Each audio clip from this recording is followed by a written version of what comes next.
Me, as always, is, well, not as always, because he wasn't here last week, Yeah, sorry. is, Life. Dumb. is the Volvo Vagabond, Mr. Gregson. Me. Me, I'm me, Chad, me. and um, when I asked Greg, hey, do you have any news things for tonight's show? His response was to send all of the news, some of which we'll get to. Yes. But since he, Only some. but since it's been a minute since he's been here, um, we're just gonna sit back and let him read the news. No, I'm kidding. Sort of, a little bit, maybe. Good news, everyone. Bad news. Good news, everyone. Greg. Good news. Me. I just have a still photo of Conway Twitty, and that's just the background music. Um, yeah, what's going on, Joe, Zach? What's going on, my dudes? What's Um, up, guys? What's up? Good to see you. why is my chat on Streamlabs is tiny? It just um, needs it's an eye test today. It's eye test chat. yeah, apparently. There it is. Alicia's here as well. Sorry, I missed that. My our dudette, our resident dudette. Our not our thing that is saving us within the demographics and stuff. Yes. Hooray. Thank you for being our demographic skew, Alicia. We appreciate you as always. Huh. Interesting. Oh, I know why. Uh. You ever how do I phrase this? You ever like you're clicking around and you're on your email or something, where it's very easily to like they put the swap user and the log out right next to each other and you accidentally hit the uh log out button. I did that last Mhm. night while I was trying to Oh. upload the video, and it turns out it's somehow signed me out of everything. Oh, So lovely. Isn't that just glorious? so we're just going to do this, do this, do that, and that, and oh, now I have to check my phone. Actually, Greg could probably check his phone for this one too. Uh, Let's see. What am I checking? fantastic. No, you're good. Okay. But my multi-stream is not showing YouTube, and YouTube, the regular mains one, is not that fantastic. God bless Oh, Streamlabs. Um, huzzah. let's see here. Uh, all right. Um, thanks, Zach. At any rate, we have We some got new it. stuff like Yes. apparently Mercedes may no longer be allowed to sell things in the United States. Honda is selling things and potentially in trouble. Uh, I That's have right. a mildly coherent. Why is it both of these? Oh, son of a bitch. Uh, mildly coherent rant that may pertain to one or maybe some of you. Uh, I love vagueness. It's great. yeah. It may Uh, or may not pertain to humans. yeah. It may or may not be of Cool. interest to people who are in fact breathing. It's not, it sounds like one of those pharmaceutical things where it's like, if you have working appendages, this drug may not be for you. That's the level of vagueness. Like, well, I have working appendages, but it may not be for me. What does that mean? I don't know. That was the level of your vagueness right there. It was great. I liked it. Chad is about as subtle as a brick. I see you've grown to know me so well. Um, That's why we love him. That's why we love him. Just the straightforward nature. I'm a blunt instrument. I used to care about things like tact and feelings and Eh, things, but those are very overrated. uh, in my, we'll call it middle age, it's about to get middler. Um, I don't have time for it. It's like, this is the package. This is what you get. This is who I am. I am equal parts stubborn and lazy, and I'm not changing. So, um, Justin, what's going on, my friend? Welcome. Hope, but Greg, since this is a show, your Is it? show, yeah, Yeah. we're making this all about you today, Greg. All right, sweet. Love it. Um, and it's not just the blame you're going to be receiving tonight. Oh, Uh, well, then I gotta go. I'm out. I only want the blame. well, you I have got to plenty leave of it now. last week. Um, where would you like to start things off? I think we should talk about the Mercedes stuff first because it's kind of interesting because it parlays from something we talked about before, and it's a pretty big topic, honestly, um, as far as like news is concerned. So I'll just dive right into that one. So basically, what the U.S. is kind of saying is that it's this governing thing where they are starting to crack down stupidly on companies that have like foreign influence as far as like ownership is concerned. So as you probably know, like companies that originated in certain countries are not necessarily owned and operated by companies within that country anymore. For example, Chad, who owns Audi? Steven Spielberg. No, VAG, right? But who also owns other companies outside of Germany, right? So it's not just like, oh, okay, well, VAG owns Volkswagen and Audi. They also own Lamborghini. That's not German at all. Um, who owned Bentley for a while? Was it VAG or someone else owned Bentley for a while? I'm Um, pretty sure they are still owned by the Volkswagen Auto Group. no, oh, it was BMW. I think BMW owned Bentley, didn't they? For a little bit or something like that. Yeah, you might be thinking of Rolls Royce. Ah, that's it. Yes, it was Rolls. But either way, companies own other companies and they're not necessarily owned by companies within that country. Volvo, great example. They were owned by Ford for a while, right? Best year, Subaru, one would argue that was the best of the Volvo years that's actually true. A lot of people when do they say were that. under the FOMO Co umbrella. That's right. So, with that said, um, Volvo now is owned almost exclusively by Geely, which is a China-based company. Boo. And because of that, the US has basically said that Polestar is no longer allowed to sell cars here in the US, um, starting as of 2027, 2026 cars, or they can't sell anything 2027 model year and above, or and beyond, I mean. So To what that infinity means, and beyond. that's right.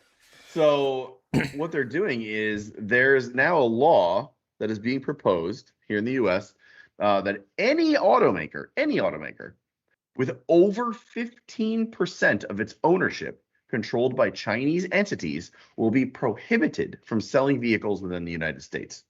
So that's any company, not just Volvo.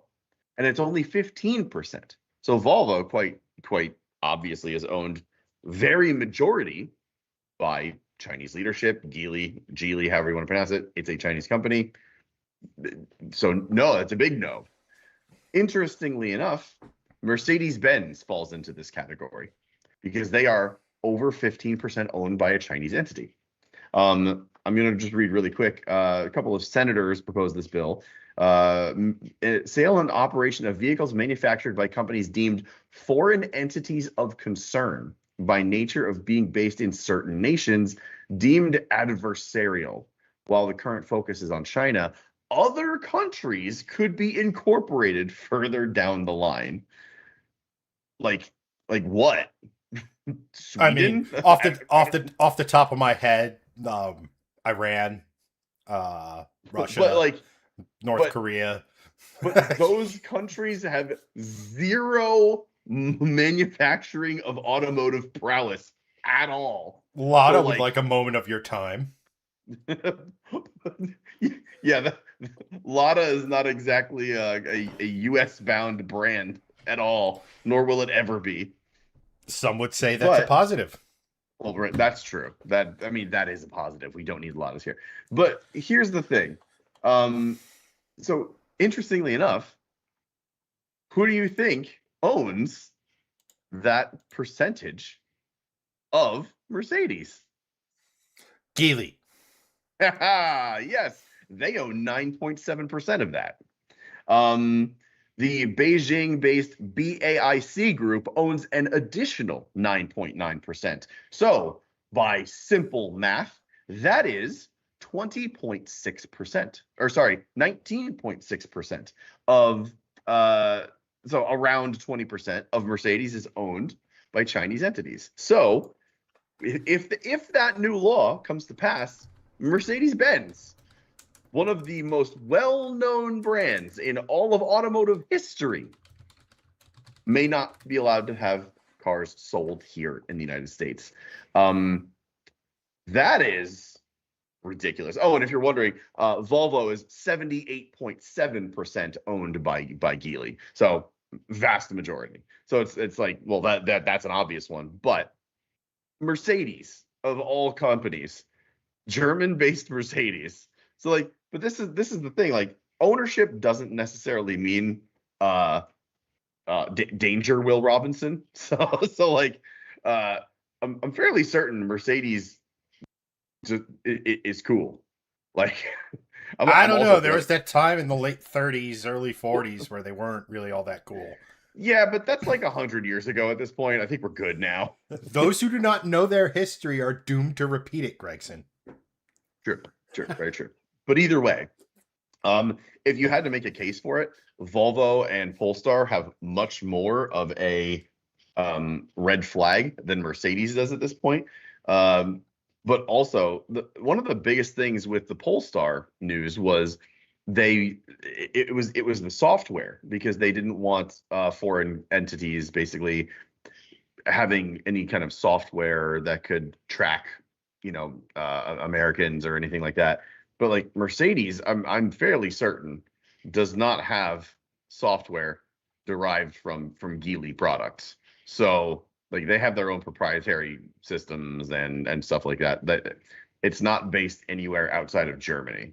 So the law being just ownership, it doesn't say anything about any ownership, is very weird, quite frankly. And if this was the case, back in 2008 or whatever, Volvo wouldn't have been able to have been sold under Ford should this have been instituted in other countries, because Ford would be an American manufacturer, even though Ford has the majority of their sales globally as opposed to domestically, because the most of Ford sales is trucks here domestically, but Ford is larger outside of the US than they are in the US as far as total sales globally is concerned. Much like a lot of people don't know, movies are the same way. Movies have huge domestic box offices, but they also have giant worldwide sales. Titanic was a great example of that. They had a ton of US stuff, but the reason that it was the first like $1 billion movie was because of global sales. Oh, So I thought you were same thing. talking about the whole like conspiracy theory about the Federal Reserve and all the people being Oh, on the Titanic when it sunk. And no, no, no, no. Yeah, very different bit of history. well, I mean, No. not for nothing. There's a reason why, like, we see that, like you said, to your movies point, Yeah. we are seeing a lot of we've seen a lot of movie influence, like Disney, for example, and just like the MCU and that whole thing was very heavily influenced, not influenced by China, but the idea of that being a market that they don't want to pander to, but make happy and things like that. Yeah. Like being able to be shown in Chinese movie theaters was a massive driving force, just because obviously there's just take everything else out of the equation. There's a metric crap ton of eyeballs that want to buy a movie ticket. Yeah. Um, So the whole thing is, I guess the most interesting thing in here is that this probably isn't going to happen, uh, because the way this article goes, and it's from the Truth About Cars, which has always been a pretty decent magazine, online magazine for some might uh, argue that they're quite truthful in their reporting. yes, about automobiles, but car companies, and this is a great point that they made. Car companies usually have a good sense on how to get governments to do what they want. Big bailouts aside, car companies usually are just like, okay, you know what, we're going to adhere to your cafe restrictions, but here's what we need from you. And they sort of do this give and take. So what's going to end up happening is Mercedes is going to bring lobbyists in, and they're going to be like, what are you doing? And they'll figure out a way around this, or the law just won't get passed at all. But there will be some sort of resolution here should this come to pass, and it's going to be very interesting to see how they do that, because if it's just an ownership thing, that's sort of setting precedent for other areas of ownership, not just in automotive, but like, what about foreign what's it called, foreign conglomerates buying up housing in the US and ownership there? Are you just going to say that they need to sell all that off, or kick out the tenants of that housing because it's owned by foreign entities? I mean, on that Sports example, pair. it's more of like ownership, and it's like it's a fixed thing, right? It's not like, True. and But not for nothing on that side of the example. I think we'd be somewhat well served to reduce the amount of foreign ownership in whether it be home ownership and oh yeah, property ownership in general. totally agree with that. But does this set precedent for other things is my real big question. Like, even if it's just, what about like sports equipment? Mizuno, could they not sell golf clubs in the US now? I'd Because argue I would argue that again is a net positive because their golf clubs have been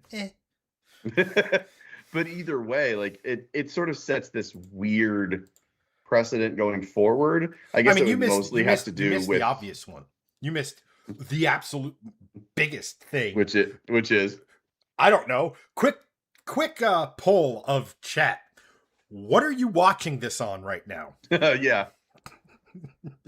Cell yeah, phone, TV, computer, laptop, yeah. all that stuff. If the concern is electronics, and basically, I'm not rationalizing it, nor am I defending it, because frankly, I do not want to go down a political rabbit hole. But this all stems from foreign nationals having abilities to gather information, gather personal data about American citizens. And everybody knows that that's the American government's job. Flock, cough, So, cough, flock. yeah, that's actually a really good point. And this is just as good a point. Like, if they're so worried about cars tracking you, like, what do you think this does every second of every day? It's It the knows same thing, it knows what probably music you 10 like. times It knows where you worse. go. It knows what you're watching. It knows a large portion of what Correct. you're buying.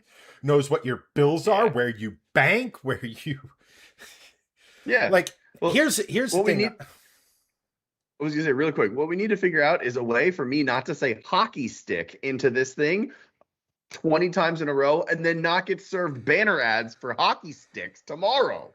Like, that's what will happen. Like, that's way worse than what we're I talking about mean, here. not for nothing. Your kids are about the age for Mighty Mites, so Well, yeah, I mean, that's a benefit for me. I'm just making the point. just to kind of circle back to this whole thing. I think a lot of this stuff is, how do I put this? We've all bought a car, right? We've all walked into a dealership or walked into a private sale or wherever we purchase our car, and the dealership we'll just say in this instance, is the government, and us as the consumer are the citizen. But we've all, or the us as the car buyer are the OEMs, to go with this story. And Yeah. they come in and go, here's the price of this car. Here's what it's going to be all in. And we all, if we're smart, all look at that and go, no. And then there's a negotiation. Yeah. Um, Brett, do you not negotiate your leases? And not for nothing, you should probably stop that. It's probably cost you so much money in the last 5 years with the way inflation is. If you had just bought a car 5 years ago, you would be Yeah. way better off than you are right now. Um, Yeah. but there is a give and take. We're going to set it just a little, we're going to set it at you list a car on sale, right? You're going to set it at a price you would love to get. But there's also something within that that's lower than that you're okay with. And I mean, do I think we should be banning things from being sold in this country if they have a certain percentage ownership? Not specifically based on ownership. I would sit here and say influence. I would also sit here that this is multifaceted, multi-layered. The whole concept of, we have spent decades outsourcing product, and we need to rein it in. I don't know if necessarily trying to rein it in, a regular 40-hour work week is the best way to go about doing it, or what have you. But I call this to me, this all screams TikTok, right? This is Oh just yeah. TikTok with cars. Yeah, very much so. And effectively, I can honestly see this hitting a point at some where it's like, okay, but but a point where it's okay, the electronics, all the monitoring stuff. Frankly, we've talked about it ad nauseum here. There's way too much of that crap in cars right now. Just way too much. Yeah, agree. Again, it's one of the contributing factors to making cars so damn expensive. Let's start by peeling that back and then looking at, okay, point of origin, influence. There's a difference. I have stock in Apple. I don't get to tell Apple what to do. It's like, dear Apple, I would like you to send me all of your user data. They tell me to get stuffed. Yeah.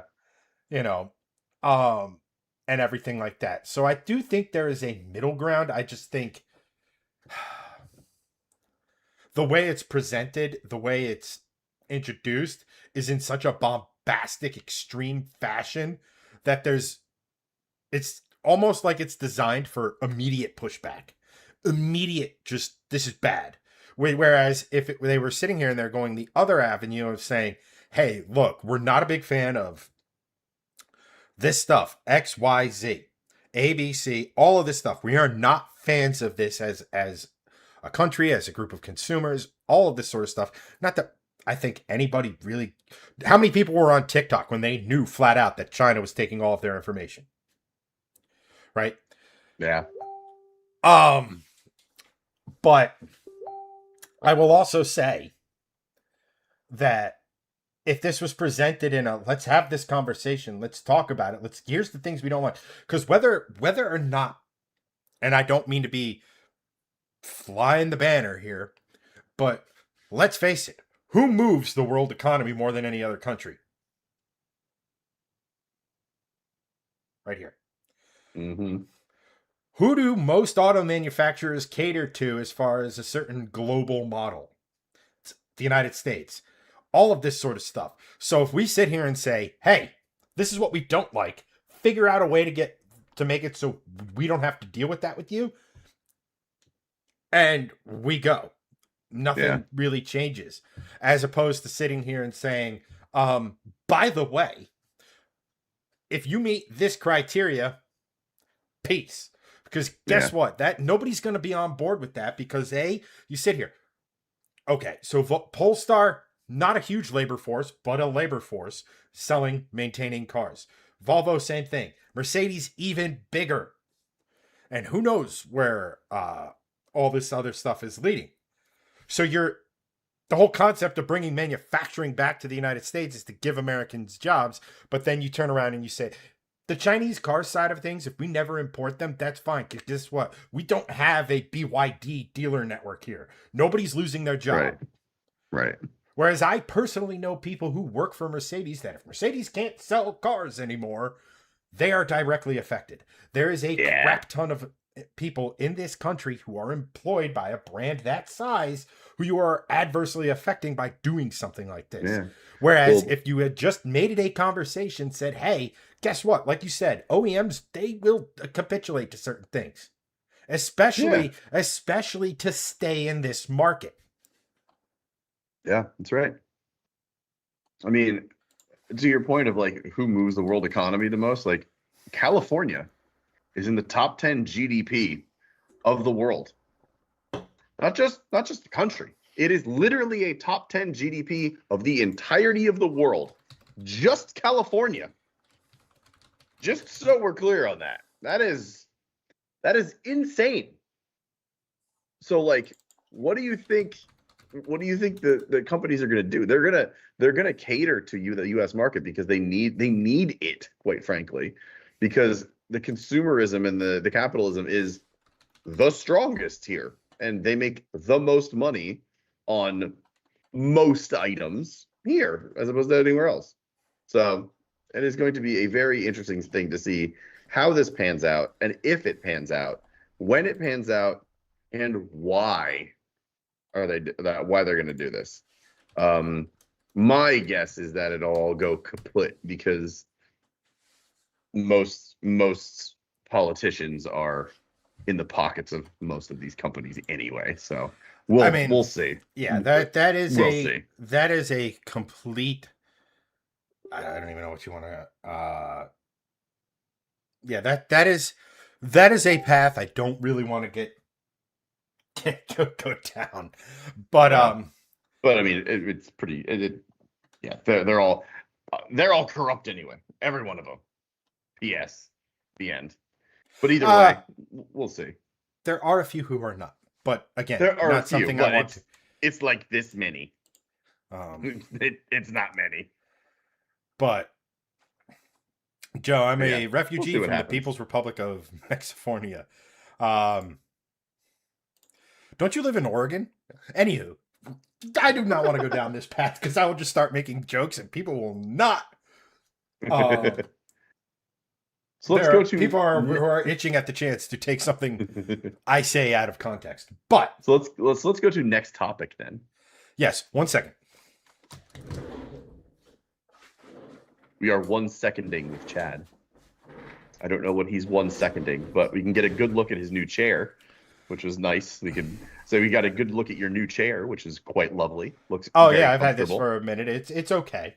Oh no, we just can't see it behind you. Usually, we just see you, and I've seen it. But the good ship shifting lanes never gets to see your awesome new chair. Alicia's trying to bait me into saying something that'll get me canceled. Yankee suck, Knicks suck, Jets suck. There, I'm canceled by the entirety of the New York area. I mean, why do we even allow Chicago to have sports teams? Just saying. but the Blackhawks. Yeah. How the Greg, what's the next news topic? Honda's apparently they're good, then they're bad, but then they're good and then they're bad again. I'm really confused as to what Honda's like. What's going on with them right now? Because what is happening with them is a little strange. So last year they reported a $15.9 billion loss on their EV strategy, which they own and they are totally rectifying. They're like, we did an oopsie, we get it. We're switching strategies. Cool. Then we get a report like a month or two ago that Accord and there's another one, but Accord and I think maybe it may have been Civic or something like that. Sales have never been stronger. Literally, they are selling like hundreds of thousands of them. They are per year. They're doing great. The year-over-year growth of Accord sales is amazing. Looks like they're going to right the ship. And even in Acura, they're doing the same thing. Lots of great stuff. Then we get more news that Honda is now trying to outsource some of their design, which is interesting. And usually, when a company that's as large as Honda is outsourcing design, this isn't like a Ferrari to Pininfarina sort of scenario here. This isn't like bespoke and, you know, good. This is Honda is basically their next platform apparently is going to be engineered by Tata Motors, Tata based in India. But So it's going to have Honda's 3 wheels and seat a person and a half. yes, we're going to get the Honda Tuk Tuk next. It's going to be great, and I love it. And honestly, I want a Tuk Tuk real bad. They're actually pretty cool. They're super Coming unique and soon to weird. Greg's Garage, a Tuk Tuk Type R. That sounds awesome, and also a huge death trap. I'm very, very okay with that. But Tata Technologies is going to develop their new vehicle platform, apparently. So when that happens with larger companies, it usually means they're trying to cut costs, which makes sense because they just had a $15.9 billion loss last year. So Pocket change. that is yeah, pocket change. But interestingly enough, there was a really cool thing that they just said. They're opening their vault of iconic sports cars, or not sports cars, sorry, race cars. So they're selling cars from Le Mans, Daytona, and Indianapolis. So like Indy 500 stuff or old champ car stuff.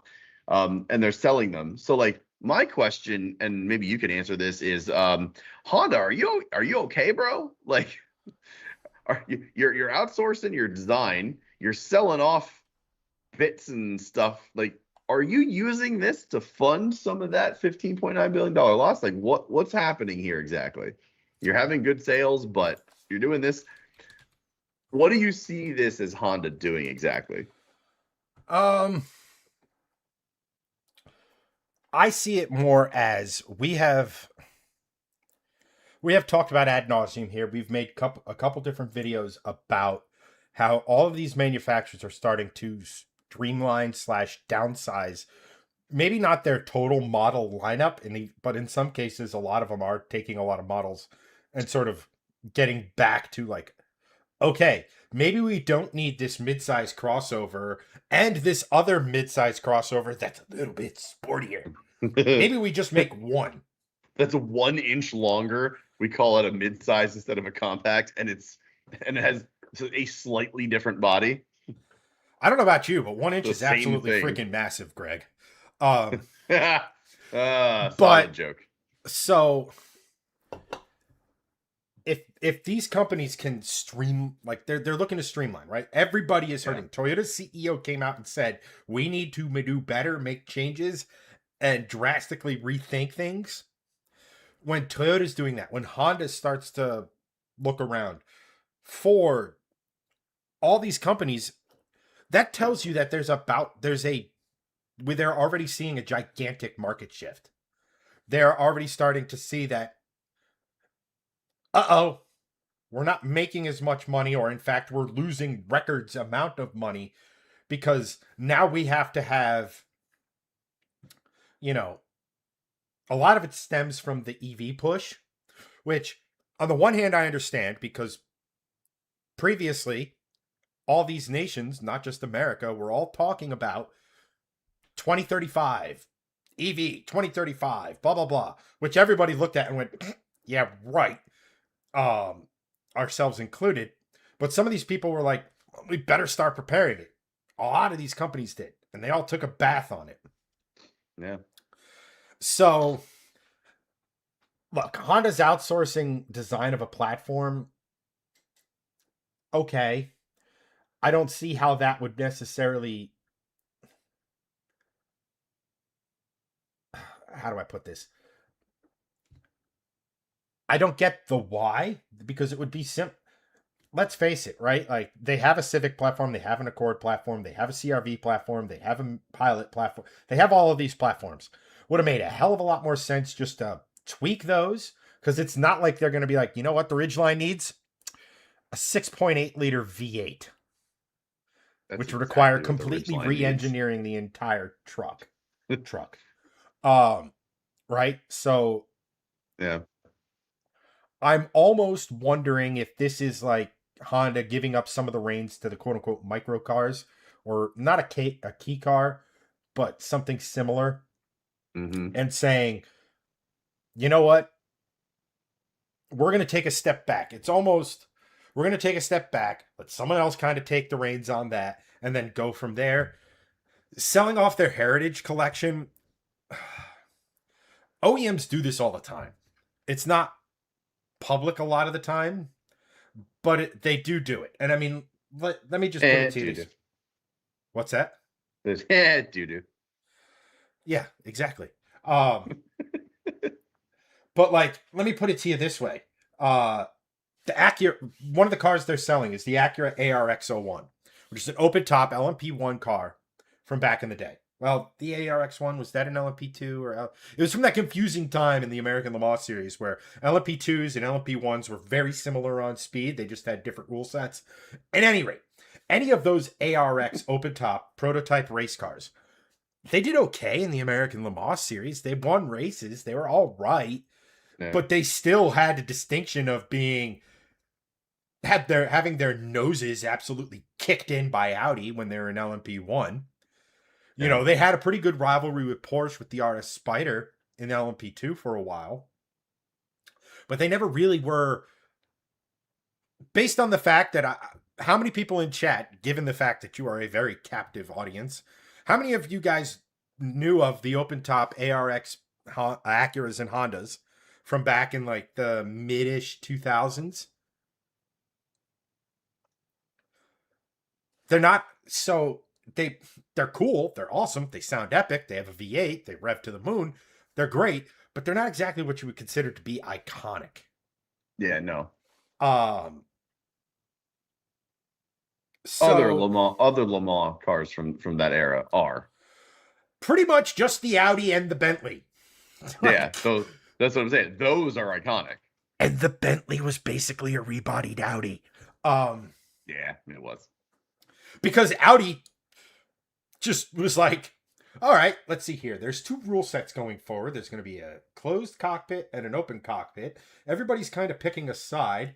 We're doing both. And that should have been a warning sign to everyone that they were about to bludgeon the living hell. They had Yost on their side, who had just finished having an iconic run with Porsche. Yeah. So, Yeah. and like I said, a lot of different OEMs do this from time to time to kind of clean out the heritage stuff. Let me put it to you this way. I'm guaranteeing you that these cars weren't on display. They maybe were doing some heritage racing, probably not a lot, if any at all. They were probably sitting in the bottom of a museum somewhere, not even on display to the public. Why not sell it to a private collector who would either take them to heritage races, get it out, show it to the world, as these cars are meant to do? They're meant to be seen, or at the very least, have it in a museum somewhere on display, whether it be a dealership, a museum, whatever. And not for nothing, selling all of this stuff isn't going to make a crap. They will make more in Civic sales than they will selling off and I don't mean an individual Civic. I just mean Civic, totality of Civic sales globally. So I don't necessarily think it's a huge deal. I think when you get gut punched like Honda got gut punched, perhaps they're outsourcing to to reorganize and get back on track and have, I don't know. Yeah. It's tough to say. I mean, I don't, are they good? No. Is it dire? Is it Oh my gosh, Honda's about to be bought up by Geely? No. No, You know, it, it's it's it's just weird timing. Honestly, it's just strange timing. It's like, you're doing. Was this planned all along? Who knows? But it just seems like odd timing that you have this loss and then all of a sudden you're doing all of these things. right. And I mean, look, part of it might be motivated by that, but I mean, how many cars are they going to sell? How many ARX 01s, 02s? What is it? The ARX 01A, B, and C, I think, if memory Yeah, serves. How many of those things are floating around? What are you going to sell them for? not many. You know, I You're know, not gonna you're not gonna recoup $1 billion by selling a couple of those. and I think Alicia said it best. She goes, "It's not a fire sale; it's a garage sale." Right, And like I said, there are way more iconic cars in the Honda Racing collection. You right, know, so it's right. something definitely to keep an eye on.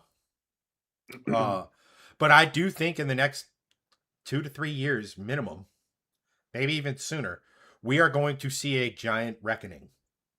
That might be overstating and a little bit too doom and gloom. What I mean is that slates on the way. They may or may not change the world.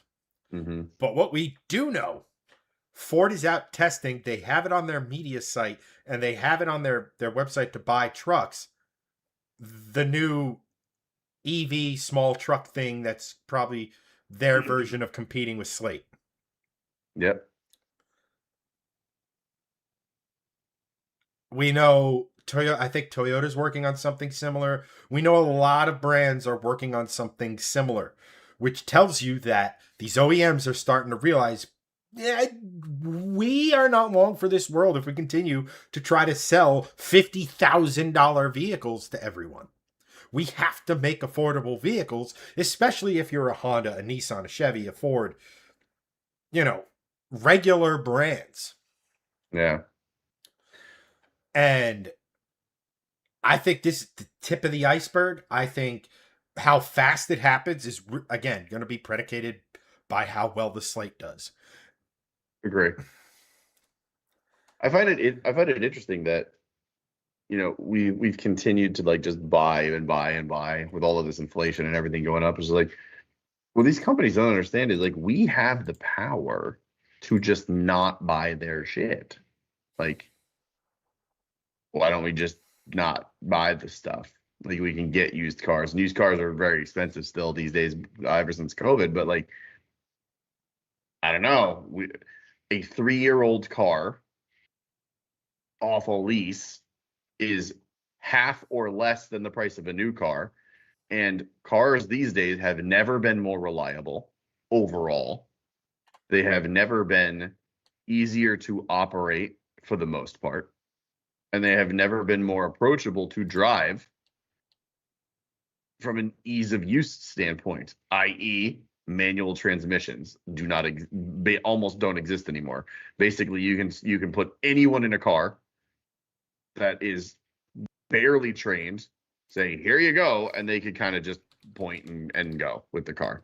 So like you can buy used cars and they're just as good, if not better, than brand new cars, because if there's going to be something wrong with it, it's probably already happened by the time those 3 years are up.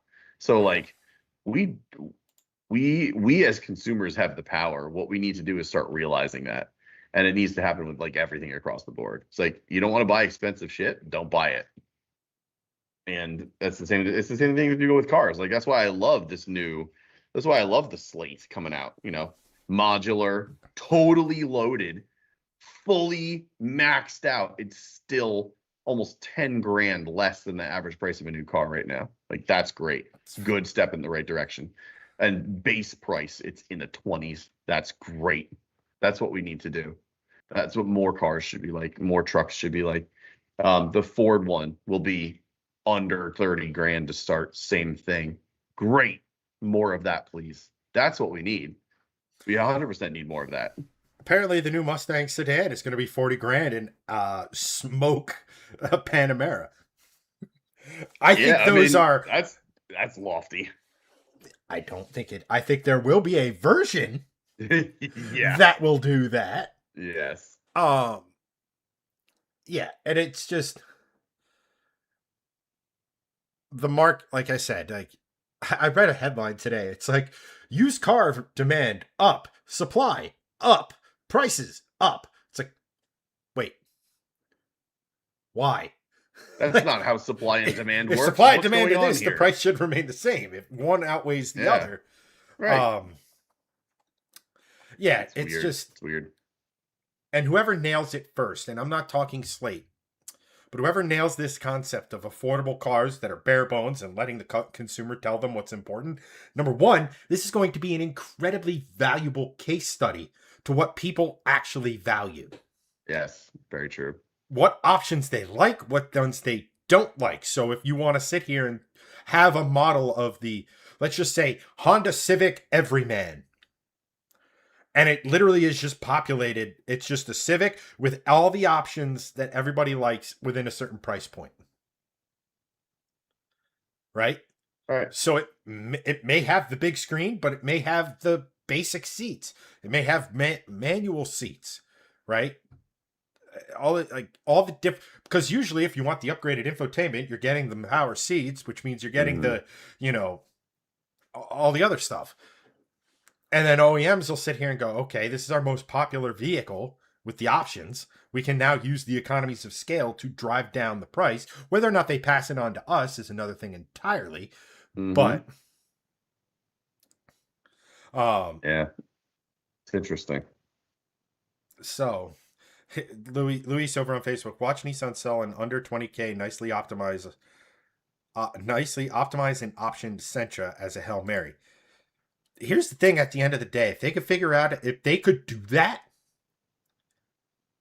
and figure out how to look, if you could sell any brand new car that's under $20,000, you're gonna get people's attention. You just Yeah. are. Uh, Whether or not it will, Yeah. totally different story. Yeah. Um, Because if you give someone an option of a $20,000 car or a $40,000 car that does the exact same thing, most of the time people are going to want that $20,000 car because they want to save money because they can use that money elsewhere, like living and existing. So we need cheaper stuff, please. Thank you. Enough of this $55,000 price of a new car. It's unsustainable. And whether it's unsustainable in our lifetime, whatever, something's going to collapse eventually, and it's not going to be good. I mean, if we continue to go at the rate we're going, we are going to lose one, if not many, maybe not many, but several pillar brands. Yeah. Maybe we won't lose them, but they'll be absorbed by something else, right? Like Right. Yeah. instead of there being the Toyota, Honda, Nissan, Mazda from Japan, it might all end up they might all end up under Fuji Heavy Industries.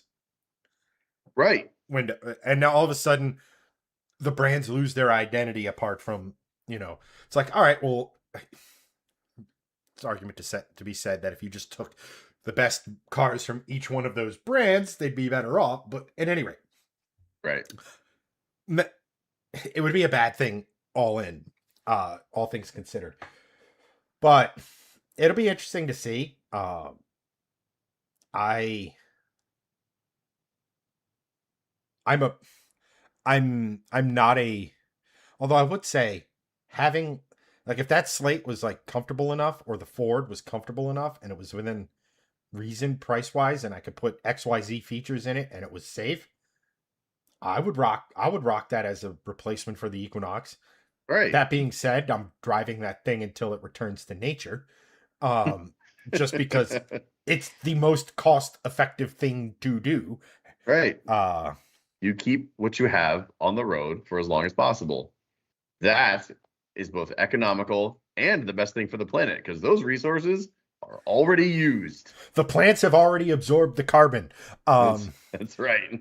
Damon over on YouTube. Toyota already owns 20% of Subaru, 5% of Mazda. We already seeing Yes. something. That, I mean, to be fair, that was the Fuji heavy industry joke, but Yeah. um to be fair, as far as I know, that they've had that 20% stake in Subaru for a quarter century minimum. Yeah. I Been a while. remember It's been a I remember while. going to like auto shows back in like '05, '06 and seeing that. Um but and Luis does make a Honda absorbs Nissan and Mitsubishi for one mega JDM line. I mean, to be fair, I'm actually really surprised that the whole Nissan Mitsubishi thing, they've been allowed to get this far down the wrong path without the Japanese government stepping in, because I don't know if the laws over there have changed, but back in the day, if there were two struggling Japanese companies and Japan would step in as a way of, it's either this or bankruptcy, and say, you two work together. That's how we got Yamaha working with Nissan originally. That's how we ended Yep. up with Yamaha working with Toyota. Uh, that's how like that's why there's like this cross pollination along um, the JDM brands, because whenever they struggled, instead of going to see a business development or whatever consultants or what have you, government would sit here and say, you're struggling to sell cars, you're struggling to sell cars, let's cut your manufacturing costs in half, join you together and see what happens. um Yeah. Nunya comes in. Welcome back, my dude. Hi guys, I missed the past couple shows, but boy did IMSA make me sound like an idiot with that race. Was abysmal. You talking about the one at Road America? Trying to remember what you said, and my brain isn't braining. Um, Joe goes, Yamaha made the best Taurus move. They made the heads for it. It was still a cast iron Hmm. Ford block. But Yeah. yes, but I mean, Yamaha has their hands in the heads on the 1JZ VVTI, which led to the which direct influenced the design on the 2J. 2UR is another Yamaha engine breathed on by Yamaha. Obviously, the V10 that was in the LFA. Um, there's a lot. Yamaha has their hands on a lot in terms of those JDM engines. They Um, sure do. Jerry goes, I must be way older than you because I can remember going to car shows in the early '90s, but I guess that's when I was in my early 20s, so it makes sense. Um, I wouldn't say way older, but in the early '90s, we were preparing for, Grades. you know, my first grade entrance exams, kind of a thing, um, Yeah. and what have you. But um,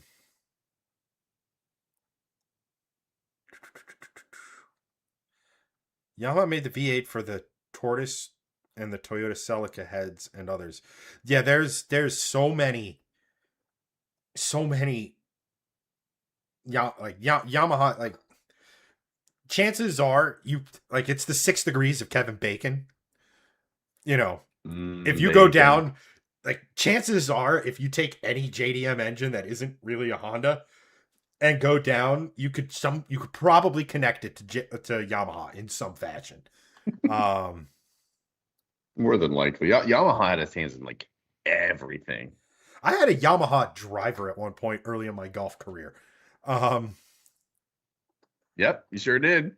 You sure did. I had a and one of our old members had Yamaha irons to where he had them so long. Like, you know how golf irons, they have the club like sort of dremeled into the like there's a recess Hmm.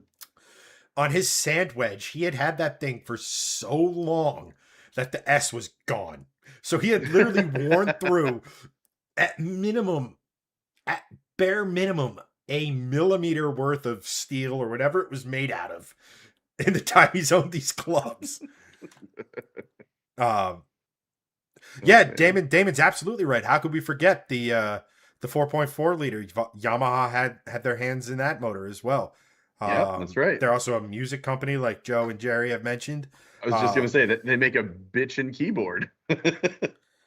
You know, Also, good saxophones too. I owned a Yamaha saxophone at one point. Quite a good instrument. yeah, I was too busy getting laid in high school. I wasn't. Oh, there's so many. We need a we need an uncensored platform for shifting lanes after dark. Like Yes, maybe like exactly. maybe that's what we throw on the Patreon page. That one devout soul has been giving us $5 a month for years. Whoever you Yeah. are, thank you.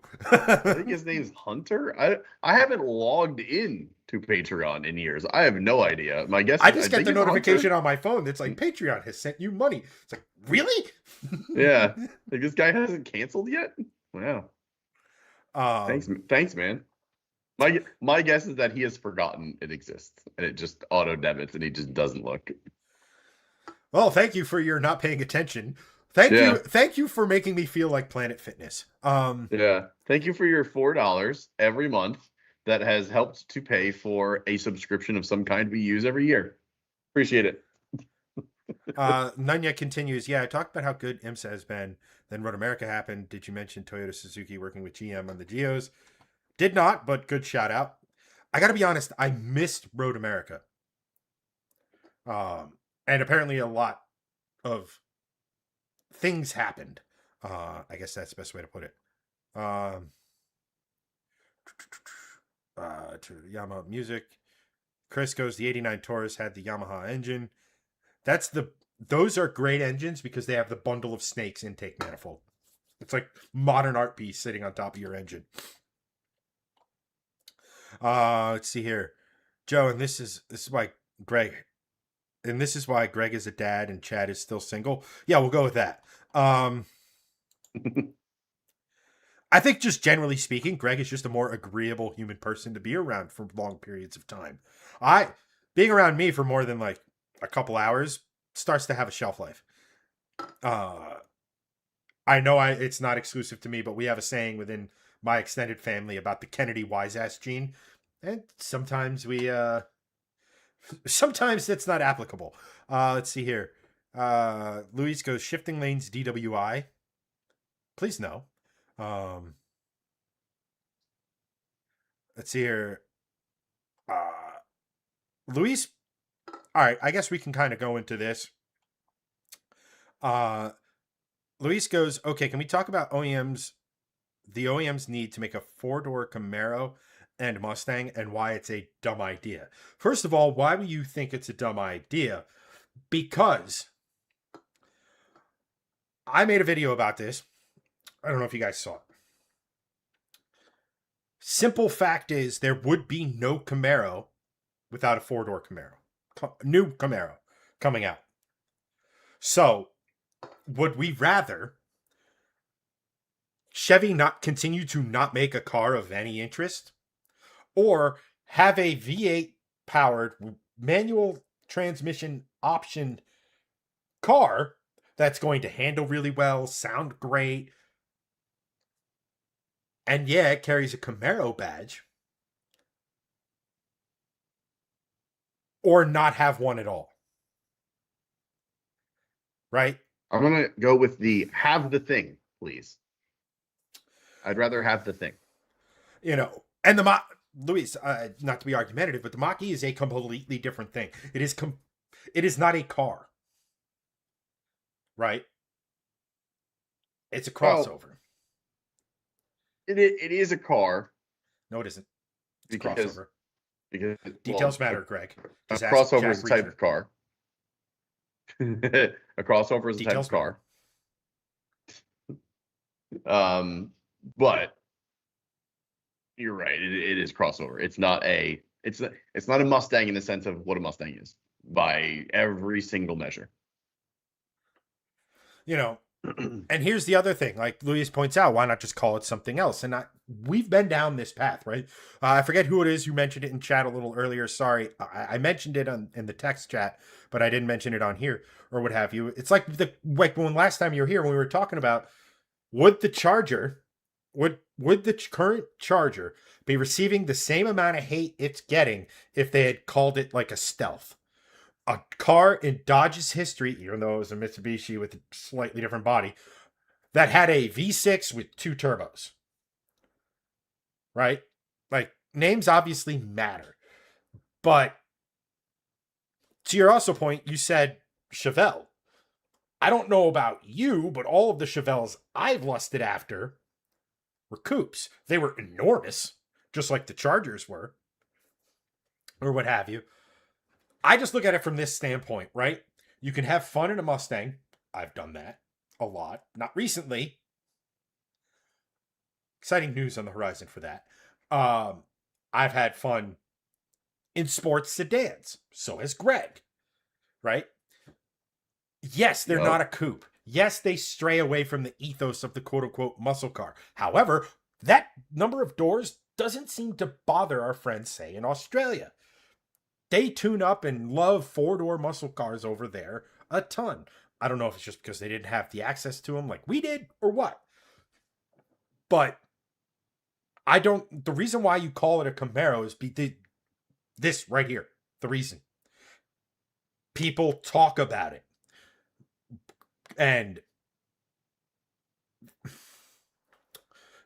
people talking about it generates buzz.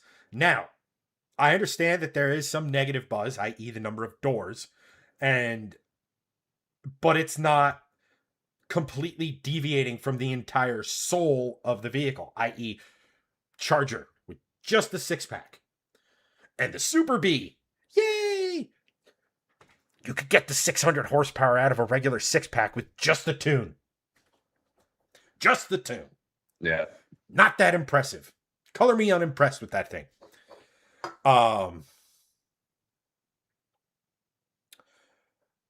Yeah, I get your point that they did sell Malibus in four doors or Chevelles in four doors, but it's a name recognition thing. It sucks. I get it. I understand why people don't like it. I'm not saying you shouldn't dislike the idea of a four-door Camaro. We went through this entire exercise when they came out with a four-door Charger years ago. That was based on a Mercedes chassis. Mm-hmm. And by the end of its run, people didn't seem to care. I don't know if that was because you could get a two-door version called the Challenger. But Chargers had their community, and it was the Mopar no car guys had kind of embraced it. It's a similar thing. And not for nothing, last thing I'll say about it is, again, it goes back to the fact that without the Camaro name, I don't think they proceed with it. I think the reason it's going four-door is that they're actually trying to make this as affordable as possible. Meaning, I think you're going to see a lot of CT5 hard points on this thing. Mm-hmm. And just to keep production costs down, to try to make this thing affordable. Or what have you. Let me just Well, I agree with that. I mean, it's going to sit on that Alpha 2 platform, which is going to be shared across a whole bunch of them. But if it's anything like the CT5, then it's going to be a great car, even if it's just minor underpinnings. Because Caddy makes great stuff. They really do. Yeah, and Luis makes the point. They're using Camaro name in their mind to help sell because four-door sedan is a hard sell. I mean, yes. And it carries with it a sportier moniker. Yes. Again, if you want to call this brand engineering, I get it. But it's 2026. And if we want V8 rear-wheel drive pony cars, muscle cars, whatever you want to call them, we kind of have to make our peace with them being four doors.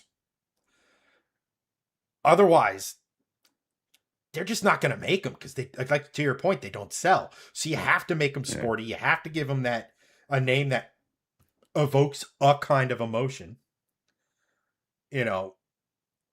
So, and Nunya says like an Impala SS. Like, I understand all that stuff. Monte Carlo was a coupe, I believe. Yeah. All of that stuff. But if you look at the cars in Chevy's back catalog, first thing I think of when I hear Impala is not the muscle car from the 60s, is the whatever the fuck the last Impala was, which was a front wheel drive, full size sedan that was, wasn't Yeah. bad. It just was, you know what Yeah. I'm saying? And like, It's a fine commuter car, and that's about all you can say about it. Luis goes, I have to disagree. Four doors don't sell because OEMs put their eggs in the SUV truck basket. Yes, there is an element of the fact that they don't sell because, well, you can't sell something you don't make. Well, yeah, that's the thing. I But it's get that. And also, I understand that even before that, when they were still selling sedans, when they were still selling these things or what have you, that the numbers weren't great and they weren't really putting a ton of effort into them because everything was crossover sales, SUV sales, and full size pickup truck sales.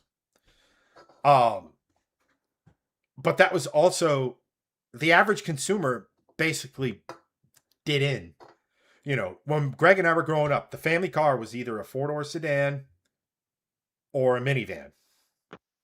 But early in our youth, it was a four-door sedan. Then it kind of merged into minivan, although we went four-door sedan, rugged SUV, minivan, back to yeah. SUV. I forget. I was driving by that point, so I stopped caring. Um, so look, here's the thing I say all the time.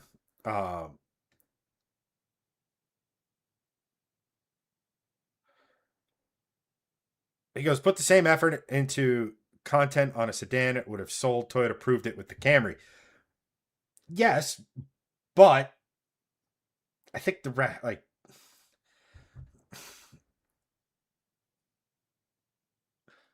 sedans had become something that we kind of were like American sedans, apart from the SS, which you could argue is an Australian sedan that we rebadged, but it was a General Yeah. Motors product. So technically, it originated from Detroit. I don't know. But here's the thing. I think that sedans are making a comeback. They are putting effort into it. Just look at General Motors, right? They have the Alpha 2 platform. They're going to make a Camaro, and God, I hope they make a what the hell was the base of the Grand National? But something that there's a turbocharged 6 that they can call a Grand National. Some Yeah. people might find that heresy because four doors, or what have you. But I try to look. Do I want look? Put a four-door Mustang and a two-door Mustang in front of me. Which one am I taking? Two-door. Camaro, same thing. I prefer it way more. But here's the thing. We're going to have a V8 in a Mustang. We're going to have a V8 in a Camaro or insert Chevy, sporty Chevy sedan here. Mhm. And we're going to have a V8 in the land yacht that is the Dodge Charger. Yeah.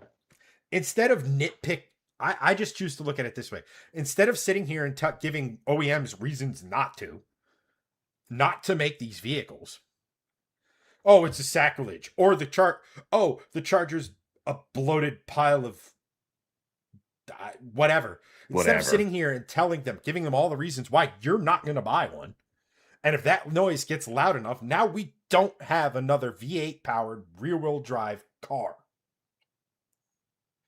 Yep. That's all I'm trying to say. You don't have to like the naming, but again, CT. I've driven CTSVs. I've driven a CTV CT5V. God, that just does not roll off the tongue. It does Um, not. I've driven those cars, and they are fantastic to drive. They have the incorrect numbers of doors. I totally agree. But from a driver's experience, when full size car, crossover, the fact that that's an option excites me. And that's it. Yeah, Um, I agree with that. And I mean, and most consumers have been fed this bill of goods that like, oh, the taller driving position is much safer. It's not. Like that's why we get so many crossovers and SUVs now. It's just like you have command of the road. It's like you don't. It's just you're a shitty well, driver, and that's a way to mask it. That's all it is. here's the thing: crossovers are all the minivan's fault because everybody Oh, 100%. minivan killed the wagon in this country, and then Hmm. everybody looked at the minivan as the soccer mom mobile, the soul crushing. Oh, I have a family. I Uh, don't get to do anything interesting or fun anymore. And then the families that had a little bit more money, like Greg's family, go out and bought an early Ford Explorer, yeah. SUVs, and this was great. But then SUVs, like people still wanted to get out of minivans, this that. So then all of a sudden, OEMs are like, wait a minute, let's make an SUV that's basically a car that just went like this in Photoshop. Bingo bango, not a minivan, even though it's basically the same ethos. Hmm. And they Exactly. sold. And then all of a sudden, people started buying a shit ton of them. Yep. Um, Big people mover. That's all it is. and look, I understand that it's not for everyone. If you want a two-door muscle car or pony car, guess what? You're still going to be able to get a Mustang. Go buy a Mustang. Yeah. Very true. I and you're gonna have and nobody's gonna fly the flag of the Mustang and that Coyote V8 louder than I am. But um, Yeah. Can you give me 2 minutes real quick? I gotta go check the kids. Kate's across the street, doing a book club thing, and I just want to make sure that they're nerd. cool. But I just want to make sure that they are good. But I shall be right back. Sounds like a plan. All right. Let me just keep Greg up. Let's see what here. I went on a rant here. Luis goes, sell the two door as the Trans Am with the V8 formula with the Turbo Max. I mean, I don't necessarily dislike the idea of leaning into that history, especially since Pontiac isn't really a thing anymore. I absolutely would prefer a two door Camaro. Don't get me wrong. Like, do not get me wrong. And here's the thing, though, because I see a lot of people making the point about the Charger and how that's obviously case study number one. That when people sit here and tell you a big heavy thing without a V8 that claims to be a muscle car will not sell, you obviously have to listen to that. But again, as much as they did wrong with this Charger, they did everything right with the previous model, which got the same backlash that the four-door Camaro is currently getting when it first came out, because it was a four-door. Again, I could give a shit what it's called. All I'm sitting here and saying is that from a perspective, a four-door Camaro is an easier sell than a crossover Mustang. Uh, yeah, Chevelle would have been a great name from the pages of history. I think honestly, it would have probably evoked a lot more. It would have gotten a lot of buzz, especially. But on the flip side, you got to remember, like my generation is kind of the target demographic, that 30 to 55 demographic, where you're kind of older in life, kind of have your shit together. You're gonna have a little extra money to have things that aren't purely the refrigerator uh or what have you. And while the Chevelle name is one that absolutely resonates with us, the people who are old enough to remember when Chevelles were in their heyday, again, I'm not trying to like crap all over the idea. I personally would love it if they called it the Chevelle. I would have loved if they called it like to me it's Camaro or Chevelle, right? Like to me, if after the Corvette, you have Camaro, you have Chevelle. You know, as far as the top three recognizable fun cars in the Chevy lineup. Um, and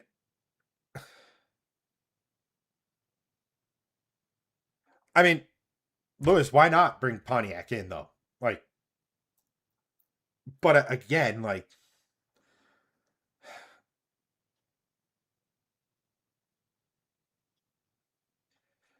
And like the biggest the reason why the Charger didn't sell is that they tried to take the same born in muscle Vin Diesel ad campaign that they had with all the outgoing Mopar stuff, where they were like, we're gonna put a Hellcat in that, in that, in that, in that.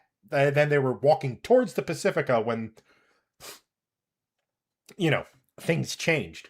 Uh, Charger flat out doesn't sell is because they took a Charger, which is the arguably the quintessential muscle car V8. V8 being the big part of that, and said, here's an EV. The muscle car community does not cross over with the electric car community. It's like maybe that much. Maybe. That was, we're going to take a thing that does not appeal to any of our legacy customer base and try to sell it. And somehow, defying all logic and reason, they somehow managed to make the new car heavier than the outgoing car, which was a 30-year-old platform by the time it ended. And then they doubled down on all of this nonsense by then saying, oh, you guys asked for internal combustion? We're going to bring it back to you in the form of a straight six with 2 turbochargers. We hear they're all the rage. You like Supras, you like GTRs, you like BMWs, blah, blah, blah, blah, blah, blah, blah, blah, blah. Again, whiffing. Completely missing the mark. Completely, what do you think? Again, I do think there should be outcry for a 2-door Camaro in the hopes that they actually make the dang thing. But here's the thing. The SS was a 4-door Camaro. Just different name. It was on the exact same platform. So they could bring back that ideology. That would be what I would prefer. I'm a Mustang owner. I want a proper Camaro rival to go against the Mustang because I think that makes everything better. Mustang with no competition, they tend to get a little out over their skis in the sense of, let's add this feature, let's tweak this, let's do that. Let's start targeting the Corvette a little bit. And when Mustang starts we don't have anybody to play with, so this is our only rival. They start getting way too expensive.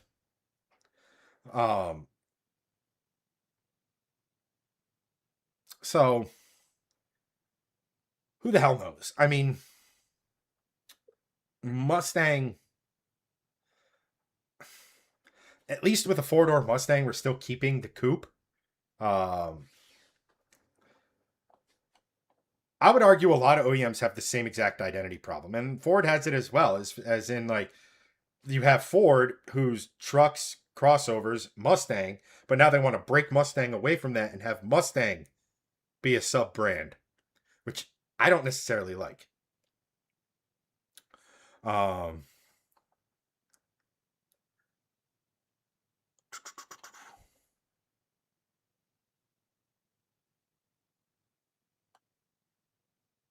Let's see here, Damon.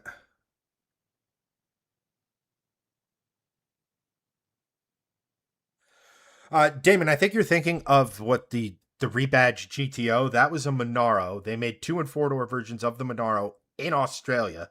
And then when the SS came along, that was based on the Commodore. But that was still after Dodge had done the 4-door Charger, which obviously started with the 5.7, then got the 6.4, and then obviously Hellcats came a knocking.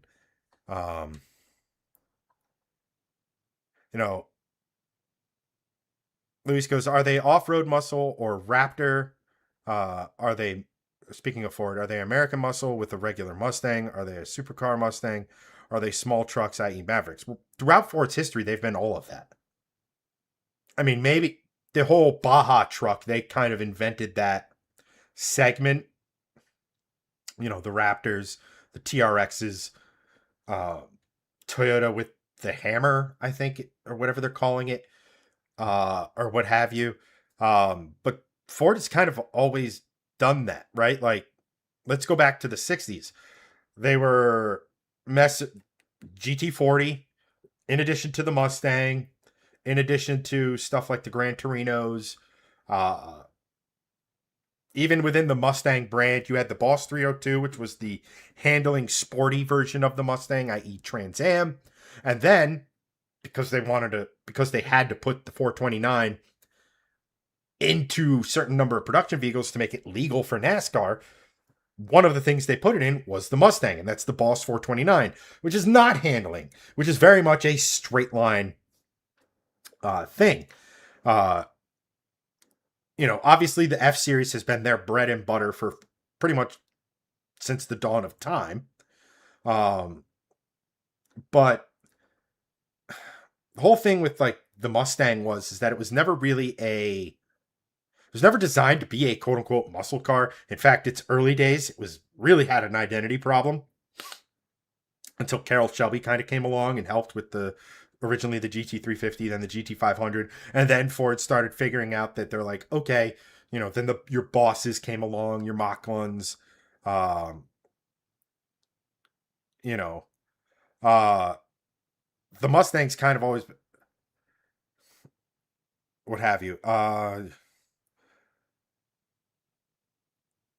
Well, here's the thing. I think the GTD Mustang um, is just what the GTD Mustang is 1000% a good old fashioned homologation special. From the standpoint of Ford wanted to go GT3 racing. They also wanted clever inboard push rod suspension on the rear of those cars to be competitive. Why? Don't know. That's what they wanted.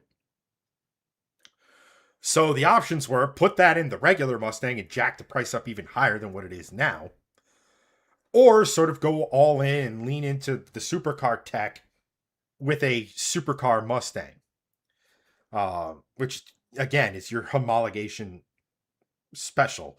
Think Audi Quattro short wheelbase, but in Mustang terms. Um,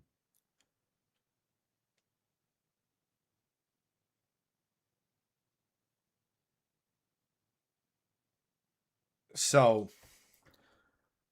I mean, and then you kind of see the same thing with Chevy does a lot of similar stuff, even though they've killed the Camaro off in various iterations and years.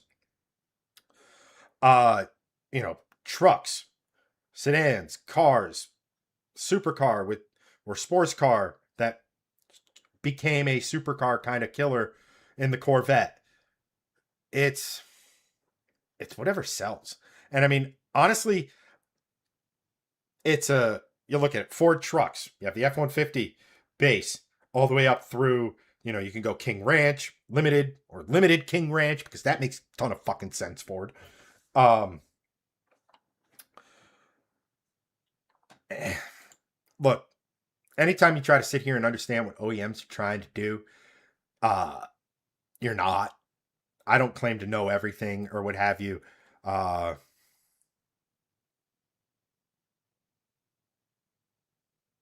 yeah, I will say this, Luis. I think the GTD kind of made the new Dark Horse SC less special. Also helped by the fact that is a biblically stupid name. Uh, I'm just gonna say it. I get wanting Dark Horse. I get wanting to sort of make the new generation of Mustangs again, which isn't necessary. Nobody would have given a shit if you called the new Dark Horse the Boss 302. Although technically speaking, you would have had to call it the Boss 307. Whatever. But the Dark Horse SC, I mean, come on, what are we doing? Why not call it the Dark Horse Cobra or the Dark Horse? You can't call it the Dark Horse R because you were dumb, and that's what you called your spec race car of the Dark Horse.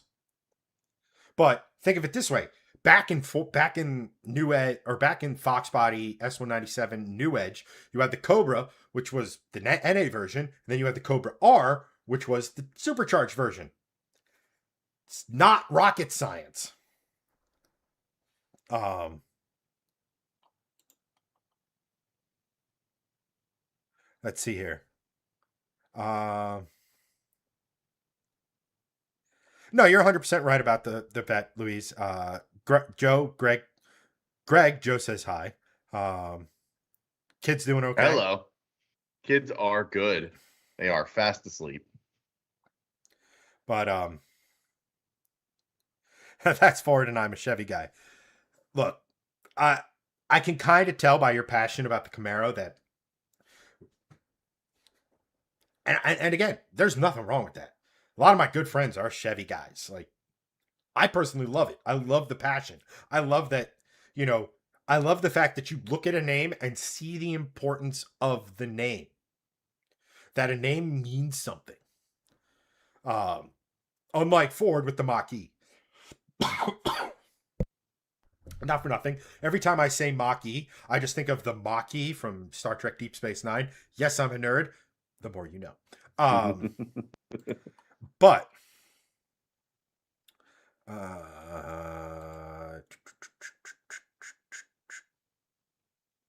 uh-oh. Oh shit. Uh-oh. New Sulu. Greg. Oh, that's why. There we go. Greg. Um, Me.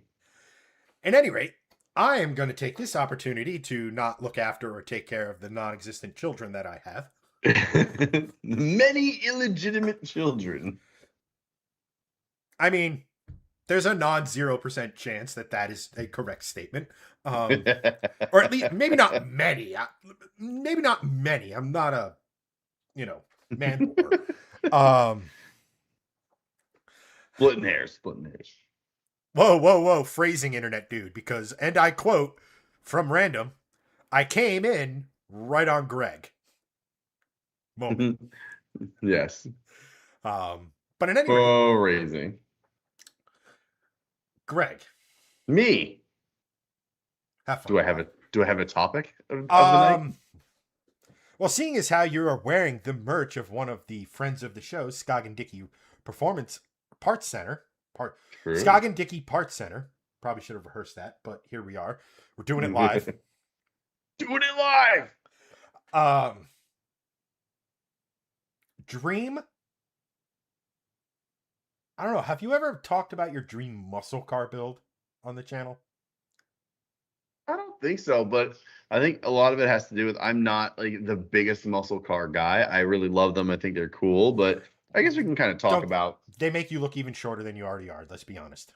I mean, yeah, it's true. But like but we can talk about muscle cars in general and which ones I think are my favorite and what I would Build probably one. do. Yeah, exactly. I could figure something out. Good. The floor is yours. Outstanding. So with that said,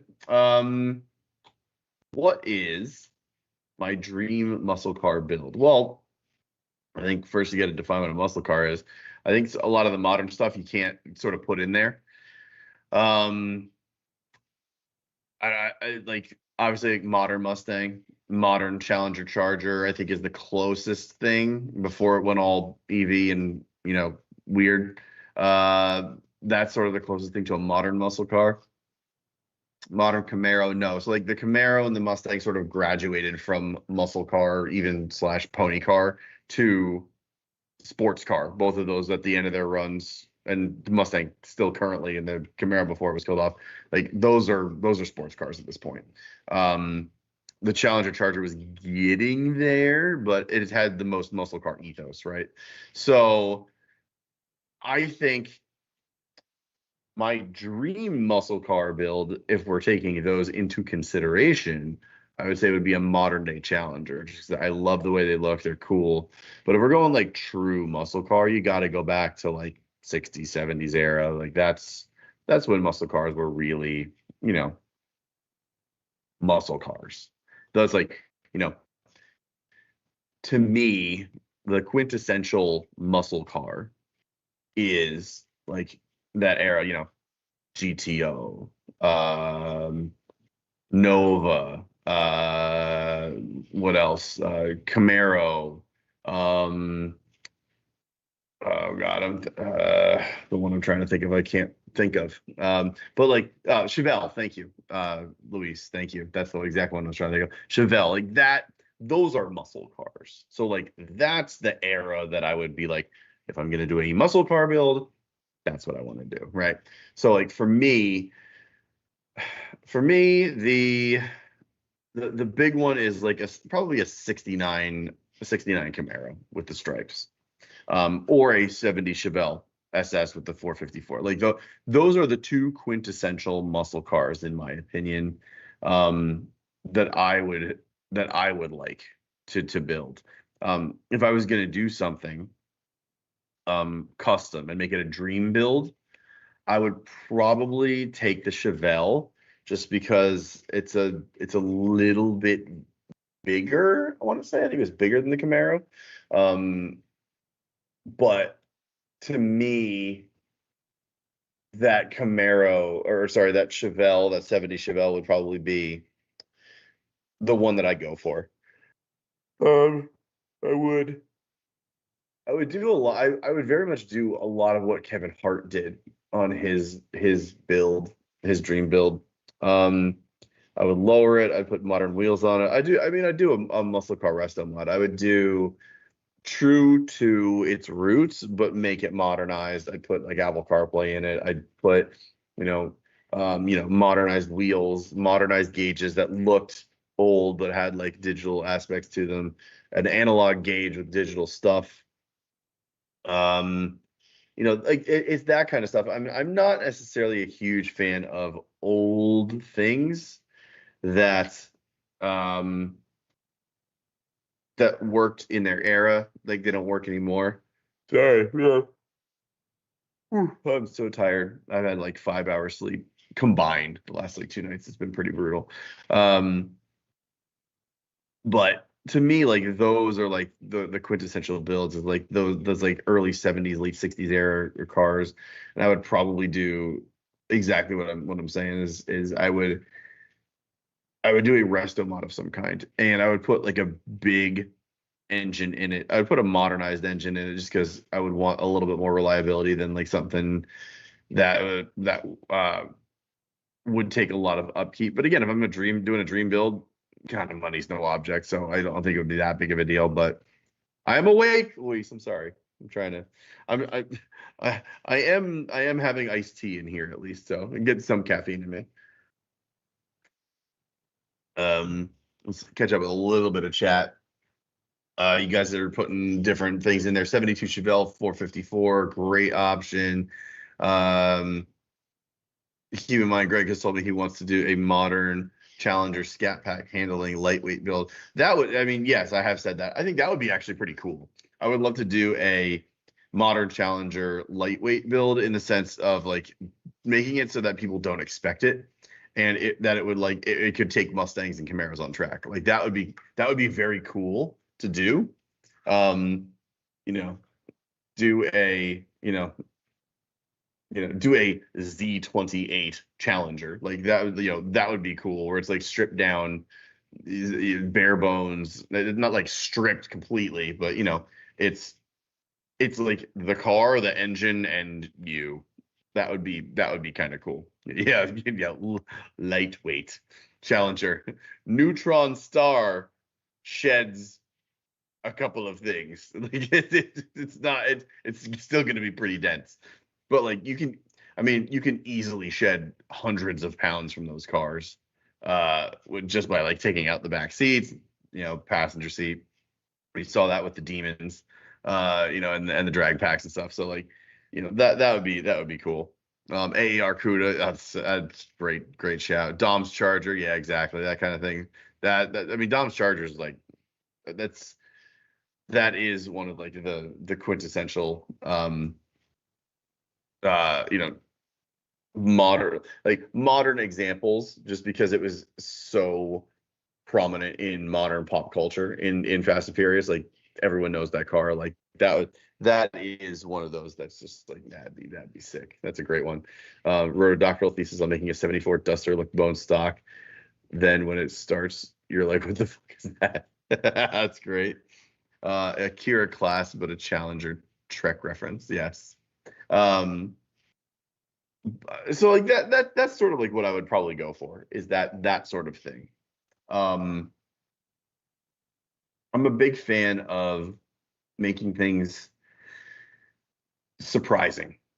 And that's sort of why I really gravitated towards a lot of Volvo stuff, is because you never really expect Volvo to be this performance company.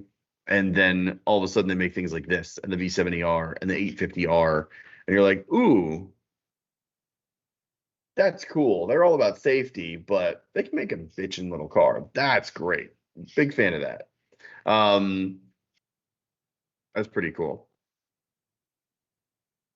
Let's see. Sure. Some USA considering banning cars. Ask Chad for it. I sent it to him. Okay. I will I will check that out. I guess maybe I'll ask Chat instead of dream muscle car build. What would be your dream modern car builds if you could have it, if you have one? Oh, Luis says I own a Volvo 850 T5. Hell yeah, dude. There you go. That's the T5 T5R. I mean those are great 850s. The wagon of course for me just because I love the wagons, but that those are super cool builds. The 850s front wheel drive, but you can put LSDs on them. They make good power. They're a lot of fun. And they have British touring car roots, which is cool. So that's to me that's very cool. Doing like a BTCC tribute car would be kind of neat. Volvo's able to compete in the BTCC with their station wagon because they found a loophole. Exactly, yeah. And it wasn't like they were in last place. They were pretty competitive. I don't think they ever won one, but they were competitive, third, fourth, fifth, sixth place, which in BTCC is less than 2 seconds off the lead because they all are bunched together constantly, no matter what area you're looking at. So it was one of those things, but that would be cool. I mean, if you dream muscle car build, I think we talked about that, but dream modern car build, I would love to do that, like what I was talking about with a lightweight Challenger build. I think that'd be pretty cool. Taking something like this and throwing something wild in it. We'd always talked about taking this and putting like the Aussie V8 supercar engine and putting that in here, which would be just insane. That's just this thing with the I think it's the Yamaha engine, right? It's the Yamaha 4.4. No. No, I always forget this. How do you not know this Volvo lore? I forget God, this always. it has absolutely 100% So wait, nothing. which engine is it? Because that 4.4 was in the It's the 4. Australian V8 supercars engine. Oh, so it's just Full stop. okay, so it's just a base engine for that. What I'm thinking of is the Mosler, the M600, that Noble. the 4.4. Noble. No, sorry, Noble. That's right. Moslers were the mid-engine Corvette before we actually got a mid-engine Corvette. Yes, Noble. They actually got Corvette taillights, and no, they didn't get the That's headlights. it. Yeah, I'm thinking of the Noble M600 that had the 4.4. The way my brain works, my ADD brain works, is I now remember why I always think this is because when I was on YouTube looking up that engine, I was watching that engine and how much carbon fiber it had, the ITBs and stuff like that. And then right after that, I watched an Aussie supercar V8 clip. And I think I get these two things mixed up all the time because of that, because I watched them back to back. But either way, either of those engines, quite frankly, thrown in here would be fucking awesome. So that would be an awesome modern dream car build. So down for either of those things. Independently wealthy financiers, I am available for purchase.